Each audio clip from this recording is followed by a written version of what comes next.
ഞങ്ങൾ income tax ഡിപ്പാർട്ട്മെന്റിൽ നിന്നാണ് വരുന്നത്. നിങ്ങളുടെ ഭർത്താവ് മിസ്റ്റർ ഋഷിക്ക് 2000 കോടി രൂപയുടെ അനധികൃത സമ്പത്തുണ്ടെന്ന വിവരം ഞങ്ങൾക്ക് ലഭിച്ചിട്ടുണ്ട്. 2000 കോടി? എന്ത് വിട്ടിത്താണ് നിങ്ങൾ പറയുന്നത്? എന്റെ ഭർത്താവ് സ്വന്തമായ ഒരു സമൂസ പോലും വാങ്ങാൻ കഴിവില്ലാത്തൊരു സാധാരണക്കാരനാണ്. ഓഫീസർ, നിങ്ങൾ എന്തോ തെറ്റിദ്ധരിച്ചതാണ്. അവൻ ഇത്രയും പണമൊക്കെ എവിടുന്ന് കിട്ടാനാ? നീ ഇവിടെ പണം ഒളിപ്പിച്ചിട്ടുണ്ടോ? എന്തു പണം? ഇതാരാണ്? ഇതെന്റെ ഭർത്താവാണ്. ഇവർക്കെതിരെയാണ് നിങ്ങൾക്ക് വാറണ്ട് ഉള്ളത്.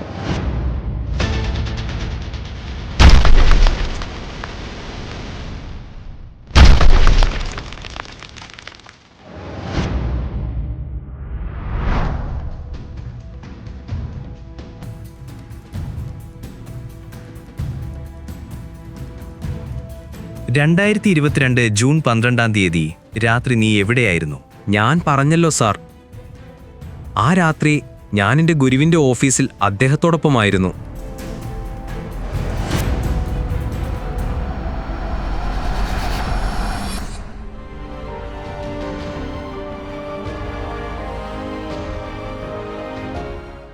നീയാണ് ഇപ്പോഴത്തെ രാജ്യത്തിലെ ഏറ്റവും വലിയ കമ്പനിയായ 2000 കോടി രൂപയുടെ ടേൺ ഓവറുള്ള ഇന്ദ്രപ്രസ്ഥം ഗ്രൂപ്പ് ഓഫ് ഇൻഡസ്ട്രീസിൻ്റെ ഉടമ. നീ പറയുന്നത് നീ ആയത് എല്ലാം ഗുരുജി മാധവന്റെ ഉപദേശങ്ങൾ കൊണ്ടാണ്. ആ രാത്രിയിൽ ഗുരു ശിഷ്യനെ കണ്ട് ആദ്യമായി ദക്ഷിണ ചോദിച്ചു. അപ്പോൾ ശിഷ്യൻ എങ്ങനെ പറ്റില്ലെന്ന് പറയാൻ പറ്റും? ഞാൻ കൈകൂപ്പി നിന്നോട് അപേക്ഷിക്കുന്നു, ദയവായി ശ്രീലക്ഷ്മിയെ വിവാഹം ചെയ്യൂ. വിവാഹത്തിന് ശേഷം 3 വർഷം നീ എന്റെ വീട്ടിൽ വീട്ടുവേലക്കാരനെ പോലെ താമസിക്കണം.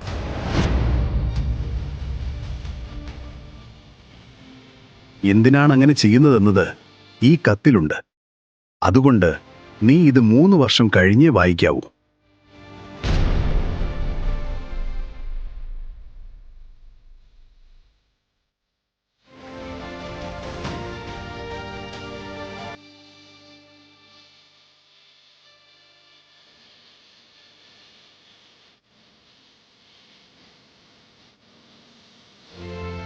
എനിക്ക് ഒന്നും അറിയില്ല.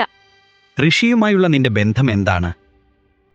നിനക്കെന്താണ് ഋഷിയെ ഭർത്താവായി അംഗീകരിക്കാൻ ഇത്ര മടി? നീ എന്തിനാണ് അവൻ ഇങ്ങനെ നിന്ദിക്കുന്നത്? അതുകൊണ്ട് നിനക്കെന്താണ് ലഭിക്കുന്നത്? ശ്രീലക്ഷ്മി, നീ എപ്പോ എത്തി? ദേ ഇപ്പൊ വന്നേയുള്ളൂ. ഞാൻ നിന്നെ കുറെ നേരെ വെയിറ്റ് ചെയ്യായിരുന്നു. നീ അടിപൊളിയായിട്ടുണ്ടല്ലോ. Thank you. എന്താണത്? Wine, as always. ചിയേഴ്സ്. എന്നാൽ അന്ന് ഹോട്ടലിൽ പാർട്ടി അറ്റൻഡ് ചെയ്യാൻ പോയ ശ്രീലക്ഷ്മി ഋഷിയെ അവിടെ കണ്ട് ഞെട്ടി. എന്തുപറ്റി ശ്രീലക്ഷ്മി? ഞങ്ങളുടെ എന്റർടൈൻമെന്റും വരുന്നുണ്ടല്ലോ.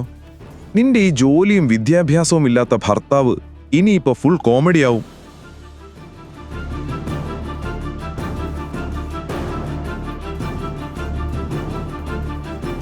ഋഷി, എന്റെ ജീവിതത്തിൽ ഇങ്ങനെ പ്രശ്നങ്ങൾ തരുന്നത് മതിയാക്കിക്കൂടെ നിനക്ക്? ഇപ്പൊ ഇതാ ഇവിടെയും.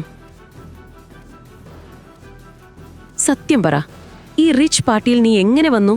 Calm down Sreelakshmi. നീ എനിക്ക് സംസാരിക്കാൻ ഒരു അവസരം എന്താ? അതോ നീ തന്നെ സംസാരിക്കുകയാണോ? ഈ പാർട്ടിക്കുള്ള ഇൻവിറ്റേഷൻ എനിക്കും കിട്ടിയിട്ടുണ്ട്. ഓഹോ, നിന്നെപ്പോലെ വീട്ടുജോലി ചെയ്യുന്ന ഒരാൾക്ക് ഈ പാർട്ടിക്ക് ക്ഷണമോ? നിനക്കറിയാമോ, ഇവിടെ ഒരുപാട് കോടീശ്വരന്മാർ വരുന്ന സ്ഥലമാണ്. ശ്രീലക്ഷ്മി, എനിക്കിവിടെ ഒരാളെ കാണാനുണ്ട്. നീ വെറുതെ എൻ്റെ സമയം കളയല്ലേ.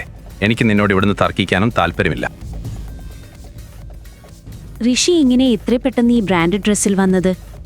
വീട്ടുജോലി ചെയ്യുന്ന ഇവനെവിടുന്ന ഇത്രയും വില കൂടിയ സൂട്ട്? ഋഷി എവിടെ നിന്നാണ് വരുന്നത്? അവന്റെ യഥാർത്ഥം എന്താണ്? അവൻ വെറും ഒരു മരുമകനാണോ? അതോ വിലപിടിപ്പുള്ള കോട്ടിട്ട് ബോഡി ഗാർഡുകളോടൊപ്പം നടക്കുന്ന ബഹുമാനപ്പെട്ട മിസ്റ്റർ ഋഷിൻ വർമ്മയോ? എന്തിനാണ് വലിയ വലിയ ബിസിനസ്മാൻ ഇവന്റെ പിറകെ നടക്കുന്നത്? എല്ലാവരും എന്തിനാണ് ഇവനെ മിസ്റ്റർ ഋഷിൻ വർമ്മ എന്ന് വിളിക്കുന്നത്? ഋഷി സത്യത്തിൽ അത്ര സമ്പന്നനാണോ? ആണെങ്കിൽ ഇപ്പോഴും അവൻ പാവപ്പെട്ട ജീവിതം തുടരുന്നത് എന്തിനാണ്?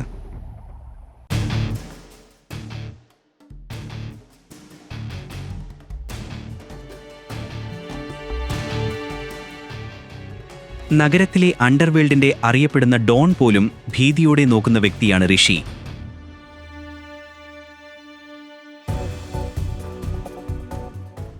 ഇത് കേൾക്കുമ്പോൾ വിശ്വസിക്കാൻ കഴിയില്ലെങ്കിലും നാട്ടിലെ ഏത് വലിയ കൊമ്പനും അവൻ്റെ പേര് കേൾക്കുമ്പോഴേക്കും ഭയക്കുന്നതെന്തിന്?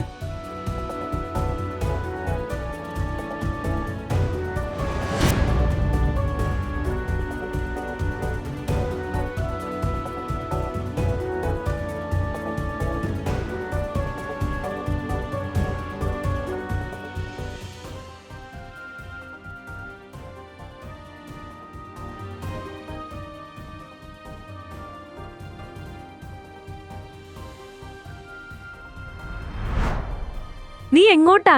ഇന്ന് അച്ഛന്റെ ചരമവാർഷികമാണ്. അതുകൊണ്ടൊന്ന് ക്ഷേത്രത്തിൽ പോണം. ഞാൻ പോയിക്കോട്ടെ? നിനക്കറിയാമോ, എന്റെ മകളുടെ ദുർഭാഗ്യമാണ് അവൾ നിന്നെ വിവാഹം ചെയ്തത്. പക്ഷേ ഒരു പക്ഷേയുമില്ല. എനിക്ക് നിന്നോട് സംസാരിക്കാൻ വയ്യ. വേഗം അടുക്കളയിലേക്ക് ചെല്ല്. അവനെ ഒരു മകന്റെ സ്ഥാനത്ത് കാണാതെ ഒരു വേലക്കാരനോടെന്ന പോലെയല്ലേ നിങ്ങൾ പെരുമാറിയത്? ഋഷിയുടെ അമ്മയും അച്ഛനും അവന്റെ ബാല്യത്തിൽ തന്നെ മരിച്ചിരുന്നു. അവൻ നിങ്ങളുടെ വർമ്മ ഫാമിലിയിലാണ് വളർന്നത്. കാറുകൾ കഴുകുന്ന ജോലിക്കാരനെ പോലെ അവൻ ജോലി ചെയ്തിരുന്നു. എന്നാൽ ശ്രീലക്ഷ്മിയുടെ അച്ഛൻ അവളെ വീട്ടിലെ കാറ് കഴുകുന്ന ജോലിക്കാരനായ ഋഷിയുമായി വിവാഹം ഉറപ്പിച്ചു. നീയും വീട്ടിലെ മറ്റെല്ലാവരും ഈ വിവാഹത്തെ എതിർത്തു.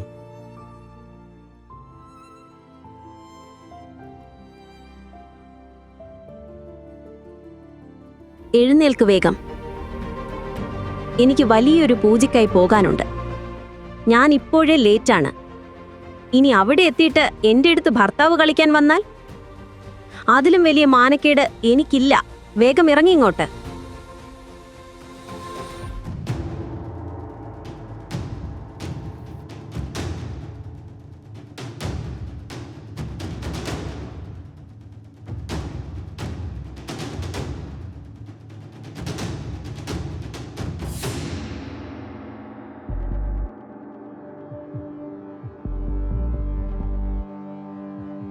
ഹലോ ഋഷി സാർ, നിങ്ങൾ വന്നോ? നിങ്ങൾ എനിക്ക് മാപ്പ് തരുമെന്ന് ഞാൻ ഒരിക്കലും കരുതിയില്ല.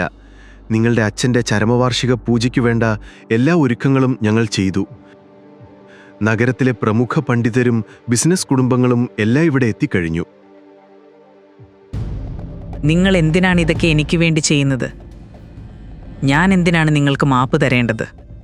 ഋഷി, നീ ഇപ്പോഴും തമാശ കളിക്കാണോ? അല്ല, എനിക്ക് നിങ്ങൾ പറയുന്നതൊന്നും മനസ്സിലായില്ല. എന്റെ കൂടെ വരൂ. എല്ലാം ഞാൻ വിശദമായി പറഞ്ഞു തരാം. വരൂ.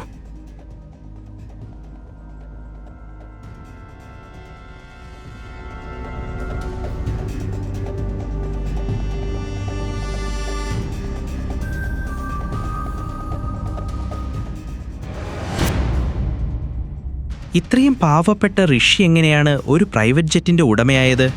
തന്റെ ഭാര്യയുടെ റെസ്പെക്ട് പോലും കിട്ടാത്ത ഇവനെങ്ങനെ അവൾക്ക് വേണ്ടി മിനിസ്റ്ററുടെ അപ്പോയിന്റ്മെന്റ് എടുത്തു കൊടുത്തു? ഡ്രൈവർ, വണ്ടി പെട്ടെന്ന് പുറത്തെടുക്കൂ. ഈ ബാഗും എടുത്തു വെക്കൂ. എന്റെ ഫ്ലൈറ്റിന്റെ ടൈമായി. I M already late. ഈ ഡ്രൈവർ ഇത് എവിടെയാണ്? രാവിലെ മുതൽ ഋഷിയും കാണുന്നില്ല. ജോലി ചെയ്യേണ്ട സമയത്ത് എല്ലാവരും എവിടെ പോയിരിക്കണാവോ? ഡൽഹിയിലേക്ക് പോകേണ്ട ഫ്ലൈറ്റ് മിസ്സായാൽ മന്ത്രിയുമായുള്ള മീറ്റിംഗ് നടക്കില്ല. അതിനൊപ്പം സർക്കാരിന്റെ ഏറ്റവും വലിയ പദ്ധതിയും കൈവിട്ടു പോകും. ഡ്രൈവറിന്റെ അമ്മക്ക് സുഖമില്ലാത്തതുകൊണ്ട് അവൻ ഇന്ന് ലീവാണ്. എയർപോർട്ടിൽ ഞാൻ ഡ്രോപ്പ് ചെയ്യാം. എല്ലാത്തിനും ജോലി ചെയ്യാൻ മടിയാണ്. ഓരോ എക്സ്ക്യൂസ്. ഹാ, നടക്ക്. ശ്രീലക്ഷ്മി, മോളെ എങ്ങോട്ടാ പോകുന്നത്? അമ്മേ, ഞാനൊന്ന് ഡൽഹി വരെ പോവുകയാണ്. മീറ്റിംഗ് ഭംഗിയായി നടക്കാൻ പ്രാർത്ഥിക്കൂ. എന്റെ പ്രാർത്ഥന എന്നും നിന്റെ കൂടെയുണ്ട്. പക്ഷെ ഇവൻ എങ്ങോട്ടാ? ഇവൻ ഇവിടെ ഒരുപാട് പാത്രങ്ങൾ കഴുകാനുണ്ട്. ഇവൻ എന്റെ കൂടെ വരികയാണ്. ഇന്ന് ഡ്രൈവർ ലീവാണ്. പാത്രങ്ങൾ അവിടെ മാറ്റിവെച്ചേക്ക്. ഇവൻ തിരിച്ചു വന്നിട്ട് കഴുകിക്കോളും. ബൈ. ഈ കഥ തുടർന്ന് കേൾക്കുന്നതിനായി ഇപ്പോൾ തന്നെ പോക്കറ്റ് FM ആപ്പ് ഇൻസ്റ്റാൾ ചെയ്യൂ. Link in description.